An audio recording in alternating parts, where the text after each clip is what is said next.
অখিলগিরি যে বক্তব্য রাজ্যপালের বিরুদ্ধে, এটা নিয়ে কি বলতে চাইবেন?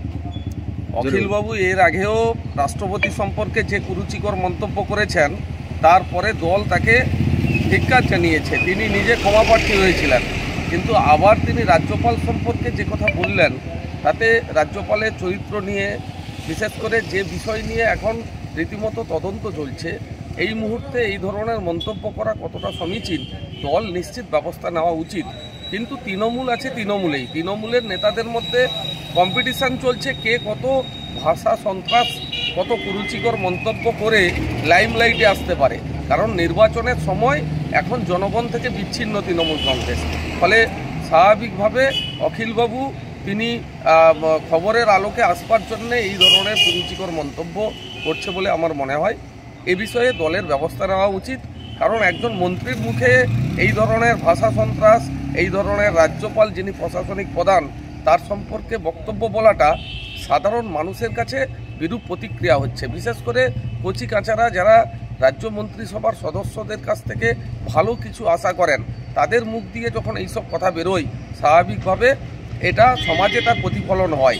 আমরা মনে করি তৃণমূল কংগ্রেসের পক্ষ থেকে যদি এর বিরুদ্ধে ব্যবস্থা না নেওয়া হয়, তাহলে এটা সহজেই অনুমেয় দল থেকে নির্দেশ দিয়েছে এ ধরনের মন্তব্য করার। তাই অখিলবাবু সাধারণভাবে তিনি যে মন্ত্রী আছেন, সেই মন্ত্রী পদে থাকারই অযোগ্য।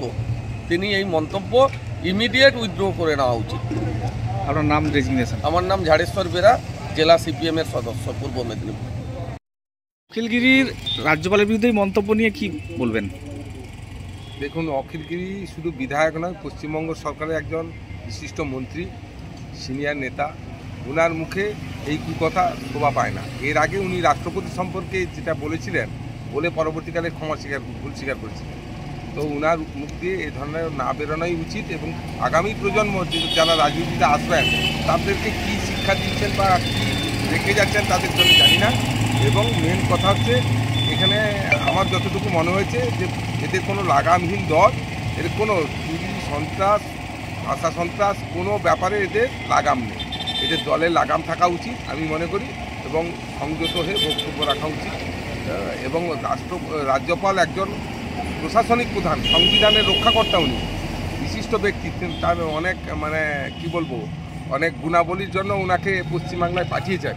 কিন্তু এই ধরনের কালিমালিপ্ত করার যে অপচেষ্টা, এটা কখনোই সফল হবে না আমি মনে করি, এবং উনি পরবর্তীকালে হয়তো আবার ভুল সংশোধন করতে পারেন, করা উচিত। আপনার নাম? আমার নাম তুষারকান্তি দাস। রেজিগনেশন? আমি বিজেপির একজন কর্মী। Bureau report, PBTV news.